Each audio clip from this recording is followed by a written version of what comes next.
Hi, this is Paul Hsu. I'm a professor at Northland College. I want to talk today about the recent invasion of Ukraine, but I want to put it in a bit of a historical context because what Vladimir Putin did by having Russia invade Ukraine last week was an absolute shock, an utter surprise to most of the other leaders of the world, and all the foreign, intelligence agencies have been watching what Putin had been doing around Ukraine, but they couldn't believe he would actually try to invade the entirety of Ukraine and take the entire country, which is what he's trying to do.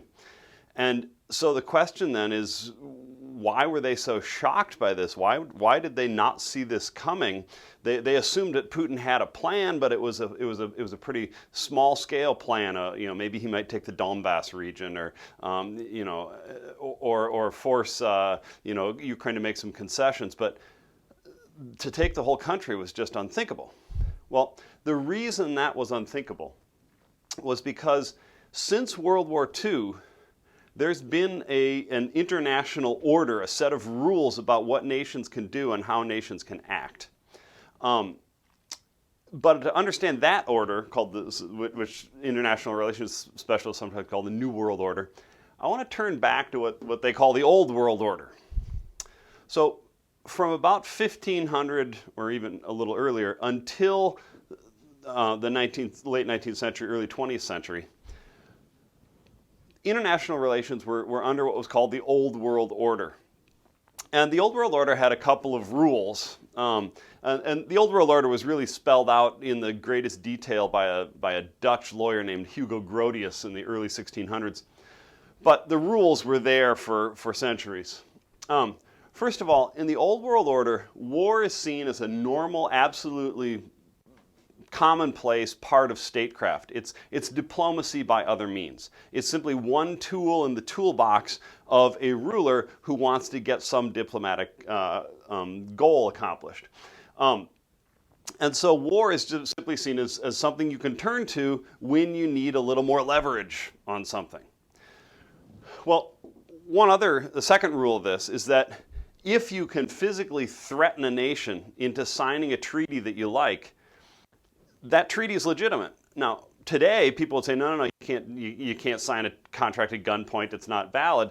But at that time, what we'd call gunboat diplomacy, where you'd send in a bunch of gunboats and say, here, sign this treaty or we'll start shooting, was considered a totally normal aspect of diplomacy.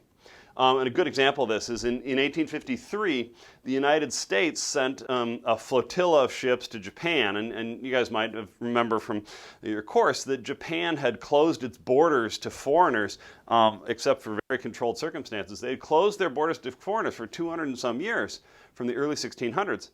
Well, the United States sent a flotilla of warships under Commodore Matthew Perry into Edo Harbor, Tokyo Harbor, in 1853, and they basically said, well, actually, they blew up a little, they used their cannons to destroy a little fortress, and then said, hey, we're going to start shooting unless you guys open up your ports to trade with the West. And they said, we'll give you 3 months to think about it, we'll go away, we'll come back. Well, when he came back, Japan said, we can't stop you because we don't have guns like that, we don't have ships like that, so we're going to open our borders to the West, we'll sign the treaty. That was seen as totally legitimate, a totally legitimate action on the part of the United States under the Old World Order. A third part of the Old World Order is that nations could justify a war by simply saying that other nation over there either has insulted our honor, or they owe us money, or pretty much any sort of excuse like that. That war is a way of getting satisfaction, right? So I'm going to get my apology by going to war. I'm going to get my debt paid back by going to war. And so honor and debts were really common causes of warfare. Let me give you two examples of this. One, in 1830, France invaded Algiers, which was then a part of the Ottoman Empire. But the Bey of Algiers, the ruler of Algiers, accidentally started this war. Well, he didn't start the war, the French did, but he had written a letter to the King of France saying, hey, we've got these trade issues, I'd like to talk about this, and he got no answer. And then a number of months later, the French ambassador was in Algiers, and the Bey of Algiers said to him, "Why hasn't the King of France answered my letter about these questions?" And the French ambassador said, "Well, you're not important enough for the King of France to answer one of your letters." And the Bey of Algiers then he was holding one of those little folding fans. He waxed the French ambassador on the arm because he felt insulted. Well, that, touching the French ambassador, hitting him with a fan, was considered such an insult that France invaded Algiers, took it over as a colony, and would hold it for 130 years. It was seen as totally legitimate because the Bey of Algiers, by whacking the French ambassador with a fan, had insulted the nation of France. Another example, this one about debts. In 1848, the United States goes to war with Mexico, the Mexican-American War, and the U.S. would eventually invade Mexico and march on Mexico City and force the Mexicans to sign a treaty where they gave up, all their claims to California, Arizona, New Mexico, etc. Well, on one level, this was clearly just the United States wanted those territories and started a war. But they had to have an excuse. They had to have a justification. Well, the justification was their debts. Because Mexico had fought a war of independence against Spain between 1810 and 1821. And they had gained their independence. But during that time period, that 10 years, 11 years of warfare, there had been a number of times where Americans had gotten caught in the crossfire. American ships had been seized by the Mexican rebels, or American ships had been blown up in part of a battle, etc. And so at the end of the War of Independence, when the new state of Mexico exists, no longer a Spanish colony, the United States government had basically sent a bill to Mexico saying, this is a whole bunch of Americans that you owe money to because you blew up their ship or you confiscated their cargo or whatever. And then they went through a long process of arbitration where they sat down and went through every claim together, and they decided whether they would agree to pay it or not. So Mexico agreed that they should pay this amount of money. But then they didn't. They paid most of it. They paid 75% of it, but they didn't quite pay all of it. And they were having trouble coming up with the money to pay it. And so when the United States wanted an excuse to go to war with Mexico, the unpaid debt, the last 25% of that debt, was the excuse they needed to just invade Mexico and to take New Mexico, Arizona, California, etc., as payment for the debt. Territory could be payment for the debt. And it was entirely normal under the Old World Order for debts to be paid by having one country totally gobble up another. It was considered totally normal that if some small country offended the honor or owed money to a big empire, the big empire would just conquer that little country and gobble it up entirely and say it's no longer an independent country. And that was considered entirely normal. That was a normal way to settle the debt by having the entire country become part of the empire. Couple of effects of this Old World Order. One is that it tended to favor big empires. Now, you guys have probably seen lots of big empires in the course of the semester. The Qing dynasty in China, and the Mughal Empire in northern India, and the various Persian empires, and then the Austro-Hungarian Empire, the Russian Empire, the Ottoman Empire. All those empires tended to be that big because they gobbled up other little states over the course of centuries, using that warfare, under the Old World Order, just saying, oh, it's honor or debts or whatever, and we can conquer this territory. And because war was totally legitimate, and you could start a war over pretty much anything, even an insult, war was so common, and a big empire had a huge advantage over little countries, and so it could just gobble up little countries after little countries. And nobody was going to stop them from gobbling up little countries for a very particular reason.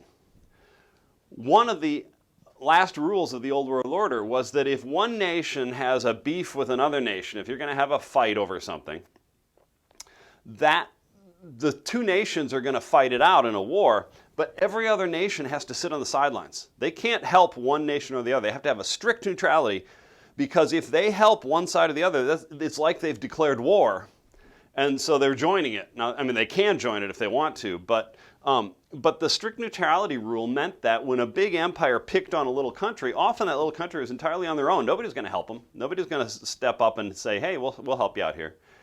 So little countries tended to just get gobbled up by big empires over time because it was so easy to start a war. War was seen as so legitimate. And all the other nations were supposed to be strictly neutral, so nobody was going to stop a big empire from picking on a little country. And so big empires tended to just gobble up little bits of territory here and little bits of territory there, and they kept going. So this is the old world order.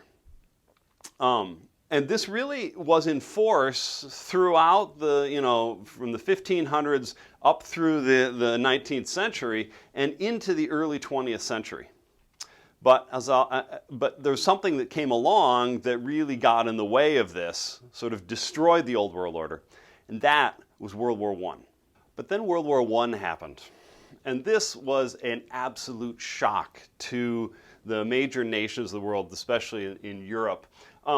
When they went into World War I, the nations of Europe expected it to be just like under the old world order, because they were still under the old world order.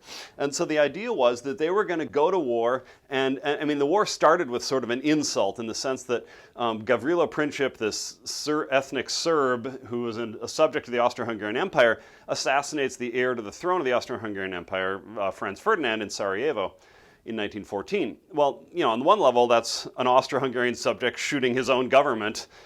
It's an internal matter for the Austro-Hungarian Empire. But they decided that because the guy who had done the shooting, Gavrilo Princip, was Serbian, was ethnically Serbian, he spoke Serbian and was Eastern Orthodox, that they could blame the country of Serbia, which was next door. And so they basically declared war on Serbia, but this set off, this domino effect, and I'm sure you guys have studied this, of all these nations who have alliances with each other. Serbia had an alliance with Russia, who had an alliance with France, which had an alliance with Great Britain, who had an alliance with Belgium. Austria-Hungary had an alliance with Germany. And so pretty soon all these nations are drawn into this fight, and it starts over something as silly, I mean, not as silly, it's an assassination, but it starts as this sort of internal issue for the Austro-Hungarian Empire, but it turns into this massive conflagration with dozens of nations. Well, that was the first shock of World War I, is that nobody was expecting this to happen. But the second shock was that it didn't go the way people expected. They expected this to be like one of those normal old wars where you'd have fighting for 6 weeks, and then one side would win and one side would lose, and then everybody would decide who's going to get territory and who was going to lose territory, and who were the winners and losers, right? And so, in fact, at the beginning of World War I, every nation basically drew up a wish list. Hey, if we win, here's what we want to take from that country, and here's what we want to take from that country, etc. And in fact, I mean, Italy was initially allied with Austria, Hungary, and Germany, but they realized that when they drew up their wish list of things they wanted, what they really wanted was territory from Austria-Hungary. So they pulled out of the alliance and they switched sides so they could attack Austria-Hungary, who was their ally, to get territory. And another thing is, like, early in the war, Britain and France got together. The Ottoman Empire got dragged into World War I, of course. And the Ottoman Empire controlled the Middle East.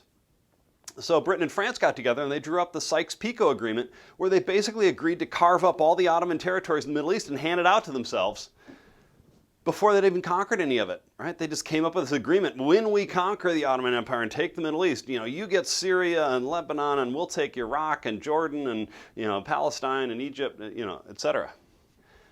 So their expectations were this was going to be a quick, easy war, just like all those past wars, and we'll have some territory change hands and it'll all be fine. But that's not what World War I turned out to be. World War I turned out to be total carnage. As you guys know, the war was an absolute slaughter, with machine guns and high explosive artillery and poison gas and all the nightmare of trenches and tanks and airplanes.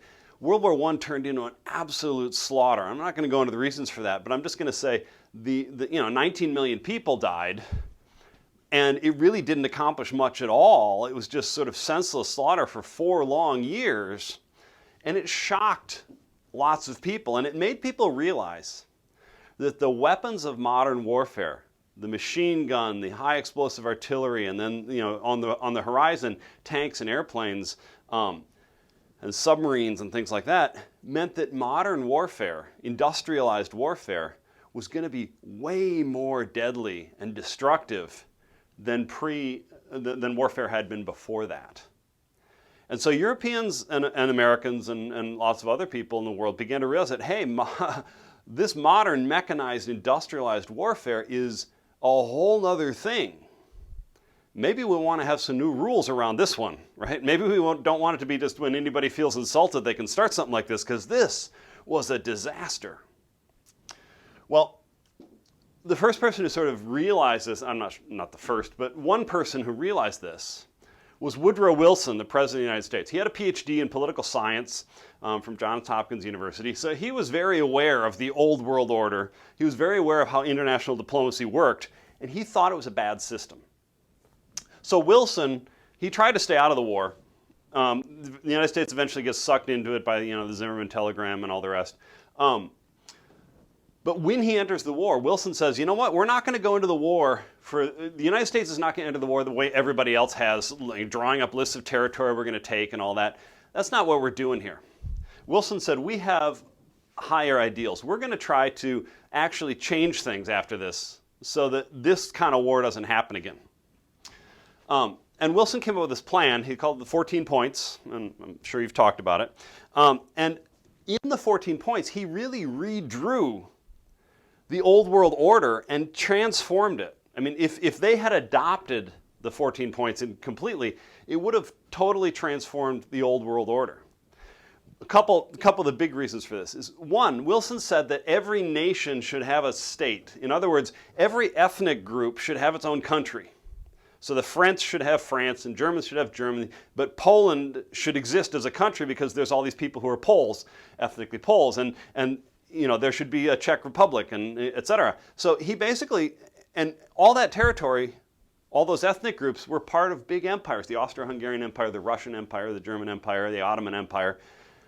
He wanted to break all those up and say each country just gets its own language group and the territory they're sitting on. And every country will be ethnically unified. This is called a nation state.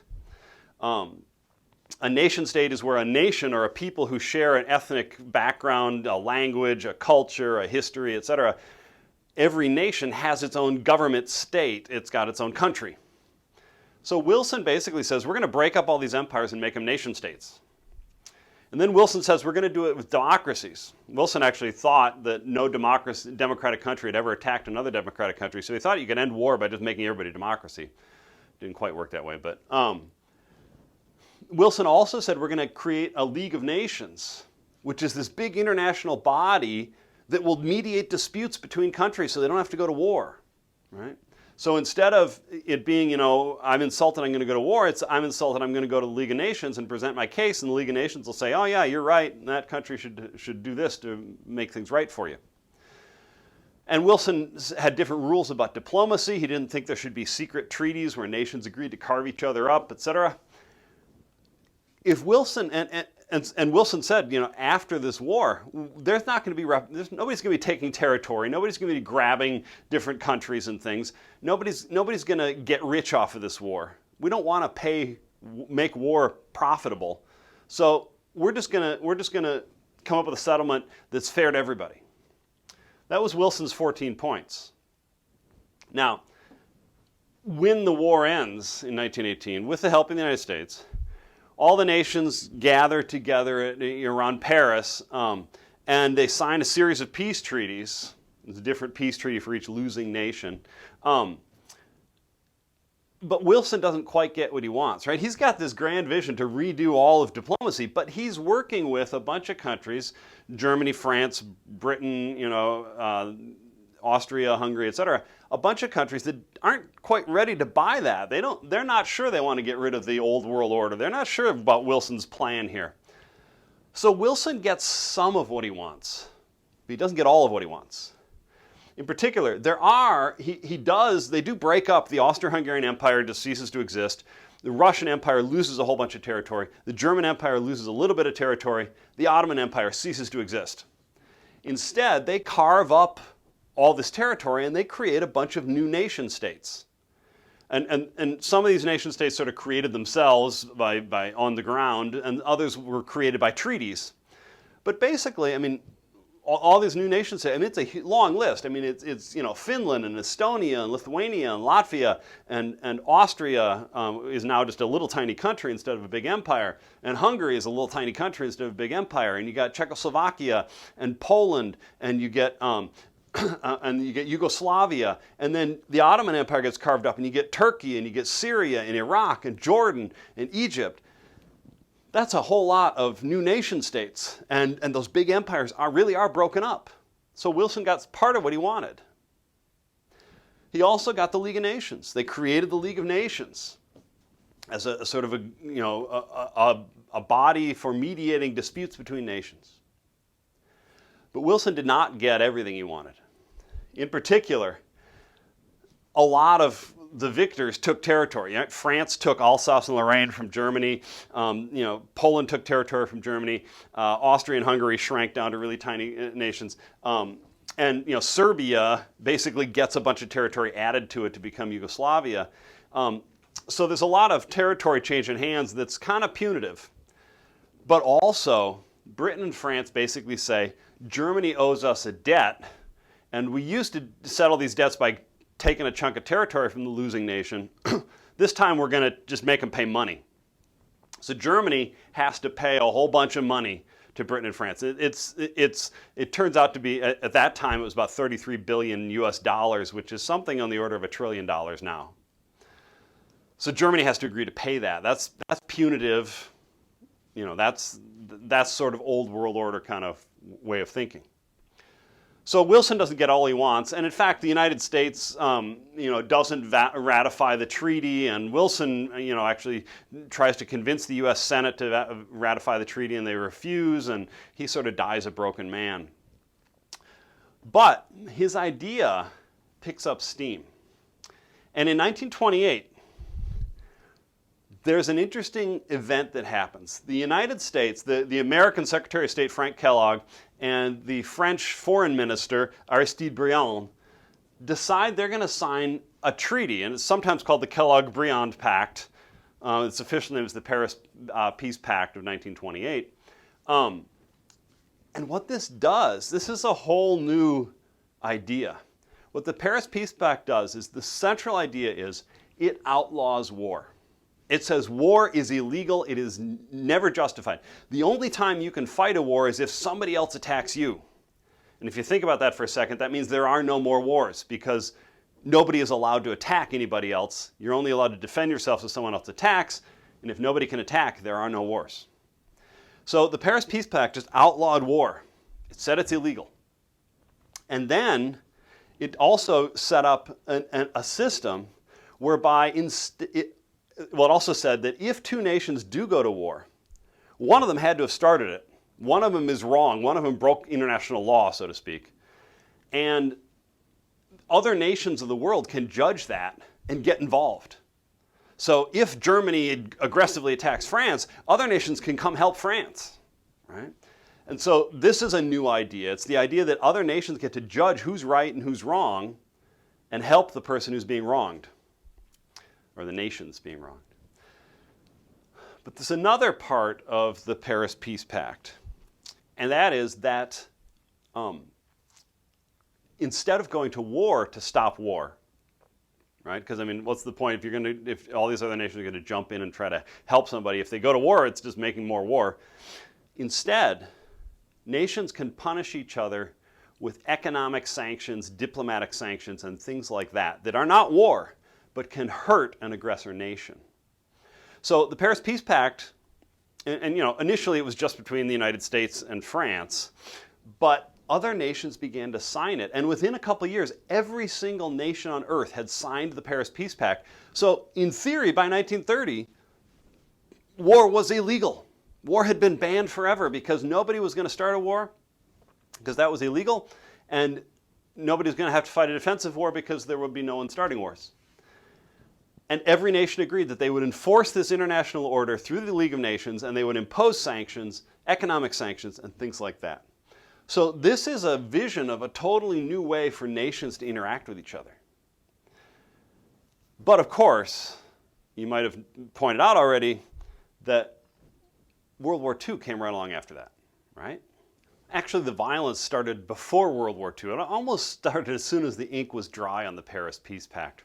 And all of this is a series of events leading up to World War II. But it becomes clear by the 1930s, when the Depression is happening, that a number of the Depression sort of sets in motion a kind of political radicalism in both Japan and Italy and Germany, et cetera, that leads to the rise of Hitler and the rise of a really aggressive regime in Japan, the Tojo regime. And so in 1931, Japan invades northern China, Manchuria, and takes that. That's clearly a violation of the Paris Peace Pact, which Japan had signed and China had signed. But Japan justified it as, we're protecting Japanese assets from terrorists in northern in Manchuria. And then in 1937, Japan invaded China proper, and this starts World War II in Asia. And it would last from 1937 to 1945. And then, of course, as you guys know, Hitler was getting very aggressive in Europe in the 1930s. In 1937, he annexes Austria, and then you have the Czech crisis, and he takes the Sudetenland from Czechoslovakia, and then he seizes all the rest of Czechoslovakia. And then in 1939, he invades Poland. And as a side note, before he invaded Poland, he had signed the Nazi-Soviet pact with the Soviet Union. And they had a secret agreement. They would divide Poland up between them. They'd go back to the pre-World War I borders because Poland had been carved out of a chunk of Germany and a chunk of Russia, and they had created this country, Poland. Well, Germany and the Soviet Union agreed to divide that up again. Well, that's very old world order kind of territory. So obviously, World War II happens, and it turns into the biggest war in human history, and it kills at least 70 million people, and it lasts for years on several continents, and it's absolutely horrific. And of course, it ends with atomic bombs. And so you might say, well, World War II proves that the Paris Peace Pact wasn't worth the paper it was printed on. It didn't work, except that it kind of did. Because if you look at what happened right after World War II, the United States, Great Britain, France, and the Soviet Union decided to put the leaders of Germany, Nazi Germany, on trial. And the United States put leaders of Japan on trial. And one of the first things they charged them with was starting an aggressive war, which is illegal under the Paris Peace Pact, which Germany and Japan had signed. So they basically enforced the Paris Peace Pact, and they executed people. They hung a bunch of top Nazis, right? They handed out prison sentences. So, in a certain sense, at the end of World War II, the Paris Peace Pact was actually enforced. And then, from about 1948 until last week, the Soviet Union, the United States, the European countries, et cetera, basically decided they were going to enforce this new world order that laid out in the Paris Peace Pact. They were going to actually enforce it. And so you could say, well, there's a whole lot of fighting that happened between 1948 and last week. But if you look at it, during the Cold War, the United States and the Soviet Union were clearly, jockeying for positions of power and advantage, and they clearly expected each other to go to war, and they really came close to going to war several times. But they were terrified of war because of nuclear weapons. And so the Soviet Union and the United States very carefully avoided ever going to war with each other directly because they didn't want to. They knew that if the Russians and the United States started shooting at each other directly, there's a good chance it would escalate and turn nuclear, and that would be the end of human civilization. And so instead, what the Soviet Union and the United States did is they fought a bunch of proxy wars, right? The Vietnam War, the Korean War, the Six-Day War, the Yom Kippur War, and wars in Angola and Nicaragua, and et cetera. They fought proxy wars where they would back one side or another, a communist or a non-communist in a particular country, and try to have revolutions. But they very carefully avoided any wars of conquest or one nation conquered another nation. Now, there are a few exceptions. The Soviet Union certainly invaded Afghanistan in 1979, but they did so justifying it as Afghanistan was descending into civil war, and they wanted to stop it, which sort of true. But basically, if you look during the Cold War, numbers of wars of aggression just really dropped. And in fact, a number of international scholars have pointed out that if you look at 3 time periods, if you look at 1816 up until 1928, the Paris Peace Pact, and then you look at 1928 to 1948, which is the 20 years after the Peace Pact that included World War II, and then you look at 1948 to the present, the number of wars dropped significantly in phases. If you look at the amount, let's take the total amount of territory seized after wars, right? Because in the old world order, you seize territory after wars. So these scholars said, well, how much territory, square miles, square kilometers of territory, got seized every year on average between 1816 and the present? What they found is that if you take the average amount of territory seized every year between 1816 and the Paris Peace Pact, and then you look at from the Paris Peace Pact to 1948, the next 20 years, the amount of territory seized every year drops by 86%. And then after 1948, the amount of territory seized every year drops another 59%. So the amount of territory drops significantly after the Paris Peace Pact is signed and then after it's really enforced after World War II.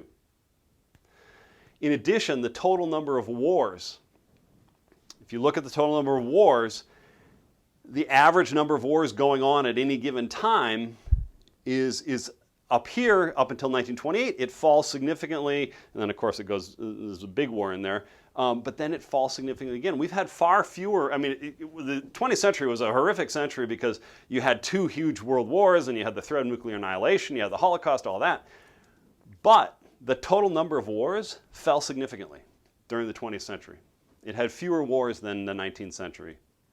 And you could argue that's because of the Paris Peace Pact, the New World Order. One other effect of this is, of course, that you get more and more small nation states. Because before, under the Old World Order, big empires tended to gobble up little small nation states. But after the Paris Peace Pact, nation states had to claim, oh, we should be an independent little country. And what you see is after World War I, they'd created a whole bunch of new little countries. And then after World War II had sort of messed up the map again, but they'd created a bunch of more new little countries. And then at the end of the Cold War, the Soviet Union had fallen apart, and a whole bunch of little countries that had been part of the Soviet Union become independent countries. Latvia, Lithuania, Estonia, Belarus, Ukraine, Georgia, all the stans, Kazakhstan, Kyrgyzstan, Uzbekistan, Turkmenistan, Azerbaijan, Armenia, all these places become independent countries. The net result then is if you look at the New World Order, when the Paris Peace Pact was signed, there were 75 nations, in the 1940s, there were 75 nations in the world. By today, the United Nations has 193 members. So we've broken up big empires and created new little nations, which is exactly what you'd expect under the New World Order, where little nations can't get gobbled up by big nations because war is outlawed. So you could say the New World Order actually is working, right? But there's some interesting anomalies in there. On the one hand, the Soviet Union itself was an anomaly. Right? The Soviet Union had, the Russian Empire had been this big empire, and it had been openly old world order, right? We're going to conquer little nations, we'll conquer this, we'll conquer that. And, the Russian Empire had been, Finland had been part of the Russian Empire, Latvia, Lithuania, Estonia, etc. All those other nations I just mentioned had all been part of the Russian Empire. But then the Russian Empire falls apart at the end of World War I, and the Russian Revolution happens. And the Bolsheviks had seized power in Russia, but the Bolsheviks had actually lost a bunch of territory. During the Russian Revolution, Finland breaks away and becomes an independent country, and Latvia, Lithuania, Estonia break away, and Poland breaks away. But the Soviets, the Bolsheviks, had managed to conquer a bunch of territory, that Kazakhstan, Kyrgyzstan, Uzbekistan, Turkmenistan, Armenia, Azerbaijan, Georgia, and Ukraine.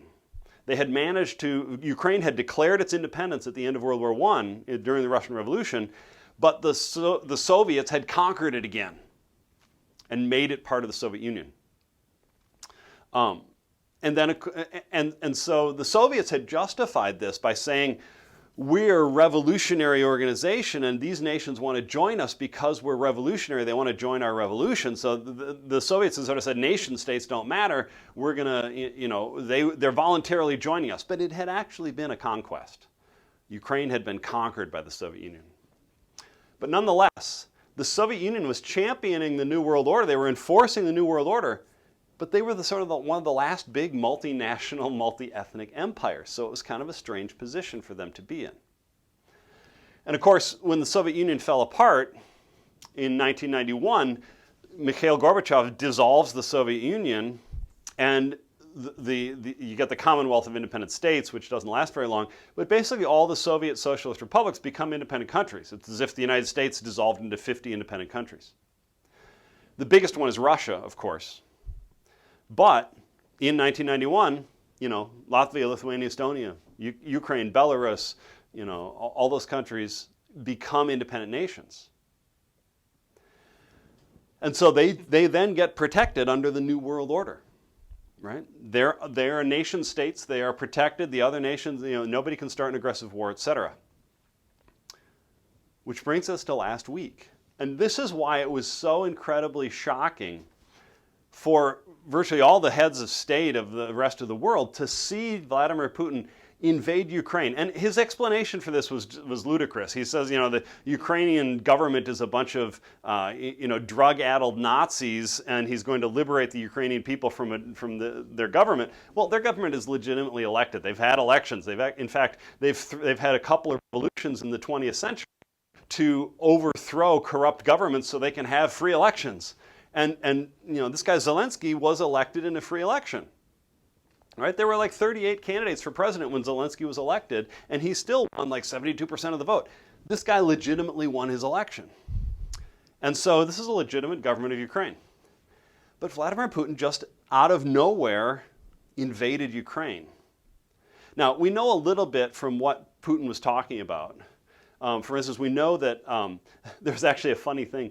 One of the Russian state news agencies, which are controlled by the Russian government, accidentally posted an article 2 days into the invasion of Ukraine saying that they had clearly written before the invasion even started, saying that the war was over, that Ukraine was now liberated and part of Russia again, and justifying what they were doing, which is really kind of intriguing because they had already had the justifications. They had already written up what they expected to happen. But what's really interesting about this is that the language they use suggests, and this is probably Putin's thought process, is that the Ukraine is naturally, and that's the word they used, part of Russia. That it's supposed to be part of Russia, and so they don't recognize it as a nation state. But really, what Putin is doing here is he's trying to undo the New World Order and go back to the Old World Order where Russia can just conquer little nations next door because it wants to. Because he really doesn't have much of a justification for any of this. And what's really fascinating then is that the response of the rest of the world has been a New World Order response. The rest of the world has slapped sanctions on Russia, really horrific sanctions. I mean, nobody's done sanctions like this ever. They have, they've pretty much paralyzed the Russian banking system by cutting it off from the rest of the world's banks. They've seized all these assets of Russian billionaires and Putin and anybody in the Russian government. They have, they have closed off Europe to Russian airline flights. They have, they're doing all sorts of things. It's really cutting Russia off from the rest of the world economically. And we're sending enormous amounts of military aid to Ukraine, which is a very New World response. The rest of the world basically looked at the situation, Ukraine and Russia, and said, Russia is wrong, Ukraine is being attacked unjustly, and so we can help Ukraine. And so the rest of the world, Germany is sending, anti-tank missiles, and Poland is sending airplanes, and the United States is sending, anti-tank and anti-aircraft missiles, etc. Turkey sending drones. Everybody's stepping up to help Ukraine because that's the New World Order response.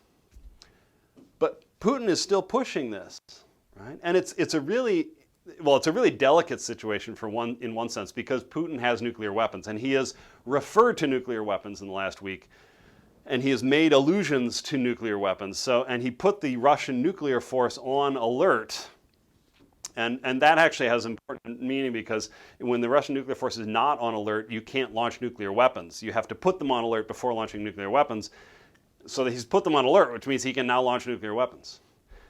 So the rest of the world has this delicate dance to do. I mean, certainly the United States and NATO has enough military power they could invade Ukraine and push the Soviet Union right back out of Ukraine. But the question is, what would Vladimir Putin do? Would he use nuclear weapons if he felt he was losing? And if he felt that he was actually threatened and his control of Russia was threatened, would he use nuclear weapons? Would he basically try to take the rest of the world down with him? That's sort of hampered Biden's response, but he's pretty much stayed within the New World Order parameters by saying we're going to do economic sanctions, we're going to give military aid to Ukraine, but that's where we're stopping. We're not going to impose a no-fly zone over Ukraine where American pilots would be threatening to shoot down Russian pilots, etc. So this is a really delicate, interesting test of the New World Order. Will it work? Will Russia conquer Ukraine? I suspect they probably will, but the Ukrainians will keep fighting a sort of guerrilla war. But the longer term question is, will the sanctions that the rest of the world is imposing and the weapons they're giving to Ukraine, will that eventually force Russia to back off and leave Ukraine again?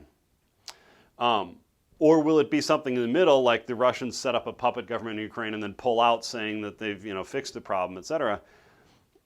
But it's a really delicate question of how powerful is the New World Order? Are the sanctions and the military aid to Ukraine going to be enough to stop the Russians and restore the New World Order? Or has Putin basically called the New World Order's bluff? Has he basically said, you know what, I don't think I have to obey those rules. I'm just going to invade this country and I'm going to get away with it. If he does get away with it, we might be back to the old world order.